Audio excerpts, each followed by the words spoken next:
per balla con te, con te. Non voglio che tu pensi a quella che tu hai amato. Olè, stasera io sarò più dolce quando mi dirai. Ma question, c'est quels sont les enjeux d'une belle apparence physique dans le monde du travail? Ça n'est pas négligeable, ça c'est sûr, avant d'avoir la réponse. C'est important. Très important, mais ce qui est nouveau, c'est que c'est de plus en plus important depuis une dizaine, une quinzaine d'années. Pourquoi? Parce que le monde du travail s'est beaucoup durci. Et c'est une journaliste et une chirurgienne esthétique qui se sont penchés ensemble sur la question suivante. L'apparence physique a-t-elle un gros impact sur la réussite sociale? En clair, c'est le titre de leur ouvrage. Faut-il être beau pour réussir? Alors, leur enquête part d'un constat. Le monde du travail est devenu beaucoup plus agressif, beaucoup plus compétitif, précaire même. Et l'apparence physique est devenue au fil du temps l'atout supplémentaire pour à la fois se vendre, décrocher un job et même le garder. Alors l'apparence physique, c'est quoi? Alors c'est le dynamisme, la jeunesse, la vitalité, important de les garder puisqu'on travaille de plus en plus longtemps. Le dynamisme, la jeunesse, quoi encore? Le dynamisme, la jeunesse, la vitalité. Et vous parlez pas de physique, là? On parle de physique parce que tout cela concourt à être beaucoup plus en forme. Quand vous vous sentez bien dans votre peau, quand vous avez un beau physique, vous avez beaucoup plus de dynamique. Un bon physique ou un beau physique? La fraîcheur du physique, surtout. La fraîcheur, c'est pas fraîcheur des du traits fins, physique. des jolis yeux, un joli nez, une jolie bouche. C'est des traits qui ne sont pas disgracieux aussi et qui sont à la fois d'apparence jeune et dynamique. C'est les deux, en fait. Elles se sont penchées sur les deux, c'est-à-dire la beauté, qui est quand même relativement subjective, mais aussi la tonicité, la jeunesse, etc. Alors, elle est devenue la chirurgie esthétique, puisqu'elles en parlent, un recours familier aujourd'hui pour corriger des défauts, pour sortir de ces complexes. Et alors, serions-nous plus compétents au travail une fois débarrassés de nos complexes? C'est un peu l'idée. T'as beau pas être beau, oh, oh, oh, mot de cinglé,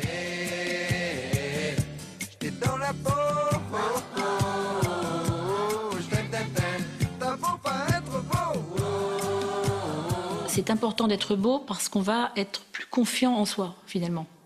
Après, on a des études qui nous montrent que, par exemple une étude américaine qui nous montre que les gens moins beaux gagnent 9% de moins que ceux qui sont beaux. Par ailleurs, en France, l'Observatoire des discriminations nous montre aussi que 64% des critères de choix à l'embauche sont liés à l'apparence physique. Donc, finalement, pourquoi il faut être beau? Pas tellement pour une beauté en tant que telle, mais pour être plus sûr de soi, à la fois dans sa vie sentimentale, dans sa vie professionnelle. Par exemple, un patient est venu me voir, il a 34 ans, il est diplômé d'une très grande école, mais il n'arrive pas à prendre la parole en public parce qu'il a les oreilles très décollées et tout le monde, quand il prend la parole, ne le prend pas au sérieux. Donc une intervention encore sous anesthésie locale courte va lui permettre de pouvoir facilement reprendre la parole en public, de se sentir mieux et de pouvoir diriger son équipe de façon plus simple.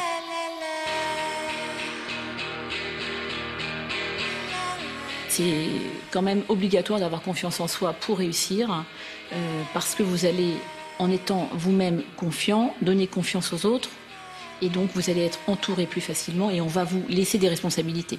Si vous êtes simplement quelqu'un de suiveur ou quelqu'un qui n'a pas confiance, on vous donnera moins de responsabilités, peut-être que vous réussirez différemment. On a tous en nous la possibilité de devenir quelque part beau pour ses enfants, beau pour sa famille, beau pour ses amis.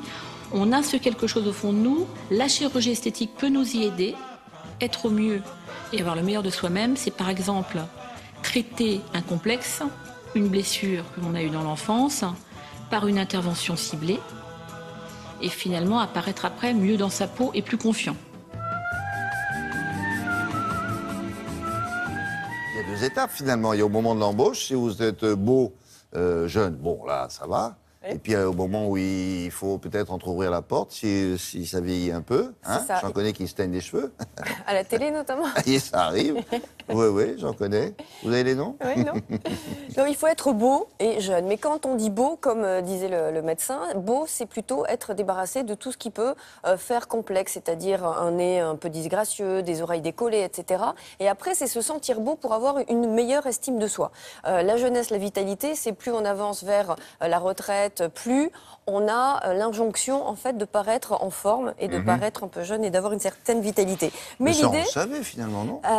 Oui, mais plus on repousse l'âge de la retraite aussi, parce que l'âge de la retraite est repoussé presque d'année en année, et plus il y a une injonction de paraître jeune. Quand vous avez 55 ans aujourd'hui, vous savez que vous avez presque 10 ans de boulot devant vous pour tenir la rampe et pour ne pas être mis à l'écart, mis sur le côté. Mais l'idée, c'est pas de devenir une gravure de mode non plus. C'est ce qu'elles expliquent, parce que des gens trop beaux ne sont pas bien accueillis dans le milieu du travail. Il y a beaucoup de jalousie, et il y a beaucoup de suspicion à l'égard de la compétence quand on est trop beau.